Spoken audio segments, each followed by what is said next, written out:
Can you first of all introduce yourself? Hi, my name is Chino from Deftones. First time in Europe? Yeah.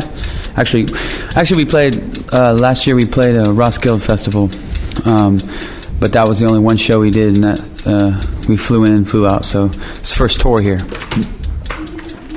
Like it? Oh, I love it. You know, it's beautiful. The kids here are you know, really responding to the shows have been sold out, and they're a lot crazier, I think, here in the States. Isn't it strange for you? I mean, you guys can see how your audience grows in the States because you guys play like lunatics every gig, wherever you can come or go. But in Europe, people know you only from your record, and I mean, you can't expect like half the crowd coming up. I think it's a good thing, considering, you know, I think we're a live band. You know, I consider us a live band. So I think if they like our CD, I think they're going to love the live show, and so I feel a little bit more confident. You know, it gives me a little more confidence to come out every night. Plus, you know, everybody here is so supportive. You know, the minute you walk on stage, they're already cheering. So you know, they're not. It doesn't seem like they're here to critique you, but they're here to let you know that they're here for you to hear. You know what I mean? They're here to hear the music and not just to be here for any type of scene or anything. You know. There's a new album coming out for you guys. Yeah, it's called Around the Fur. It comes out October 27th, I believe, over here. Is the title has it got anything to do with the cover, with the sleeve?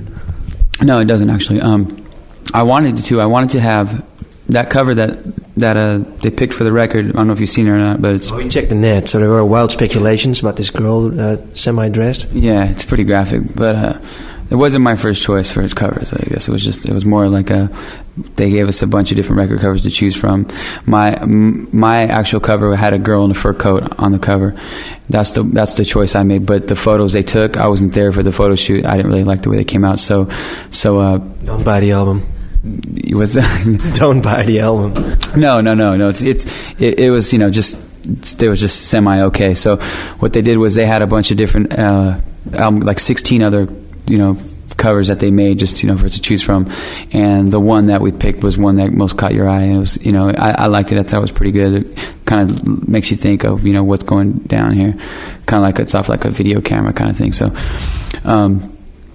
we chose that cover. Around the Fur was basically pertaining to actual fur, and around the fur being skin. So you look at it as the, you know, beauty and you know, and grossness. You know, it's ugly. It's pretty extreme. You know, measures of glamour and dirt. You know, that's the way I look at it. And that's the way I see our music. In some sense, in that way, you know, as being, you know, really harsh and ugly. But you know, you know, there's a lot of melody and a lot of beauty and a lot of, you know.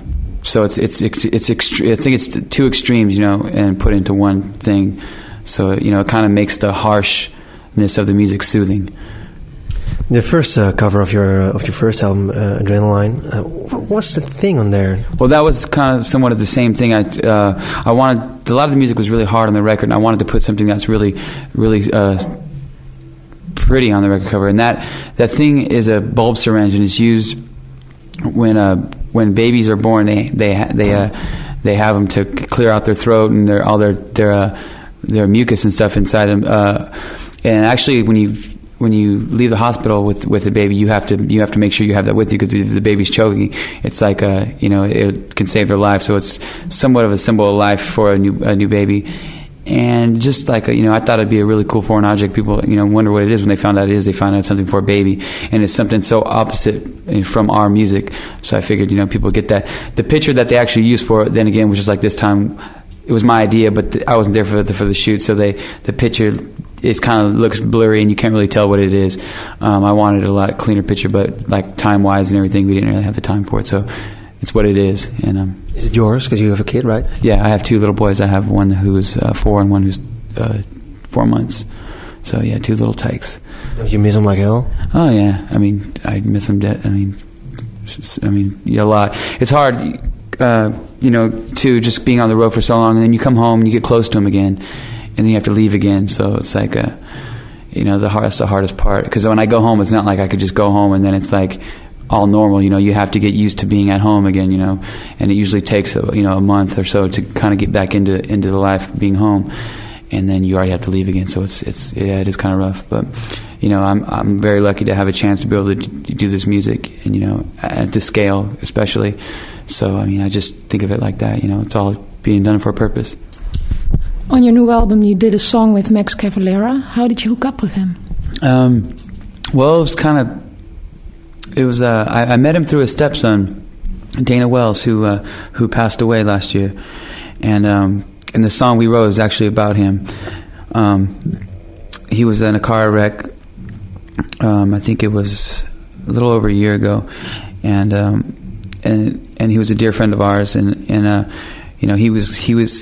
the one who introduced me to Max and to Gloria, and it was really cool to get in touch with him, because we've always been Sepultura fans, and Max was a fan of our music, so it was we used to always talk about playing shows together and everything. We always wanted to tour, but just time wise we couldn't do it, so we always talked about doing something together. And then when Dana passed away, I was one of the pallbearers at his funeral, carry the casket, and it was a real hard time for us. So we all sat down and we figured we should really do something, make something out of this, positive. It's really hard to do. So we did was we just sat down and we decided that we were going to write a song together, and we took some of the lyrics from Dana's journal, which is like a diary sort of, and we just wrote some of our own lyrics and put some of his in there, and then we wrote the song in about a day and a half and recorded it, and it was beautiful. Max is really talented. I think he's a genius, at what he does, and so to work with him was a privilege for me, and really inspirational. It was a good time. There's also a DJ in your new album. Yeah, he did a little bit on our last record too, but on the new record he adds mostly ambience. He doesn't do any scratching or any of that stuff. He just he's really eerie sounds and adds somewhat of just like fills up little holes here and there. And he's just a really good friend of ours, and he's in a hip hop group from California, so he does that thing, but they're called the Socialistics. So he does that, and then right now touring with us, he's just he just basically does what he did on the album live, and he's just a good guy. His name's Frank Delgado, and you'll hear it. It's one of those things where maybe you won't hear it on the first listen. 2 or 3 listens into the new record, you'll start to hear, what is that? Is that a guitar? No, that's not a guitar. Is that a keyboard? No, and it's like mostly really eerie sounds off. He gets all these weird sounds of old records and stuff. Nothing like, no samples of like people talking or scratching or anything like that. Just really weird sounds. What sort of music are you guys into actually yourself? I'm into everything. I like all music. Anything that's passionate. I'm really into like real passionate, singers who are really bearing themselves. Mostly, I really like PJ Harvey a lot. I was just in the bus right now listening to her a lot. I just like the way she, croons and just lets, you could just almost see her voice, when you listen to her records. And, it's not too much that anybody who really has to have a good voice, but anybody who's really singing from their heart, and I'll just I'm a sucker for that, and it doesn't matter what kind of music it is, country or whatever, I don't care. As long as it's good, I like good music, period.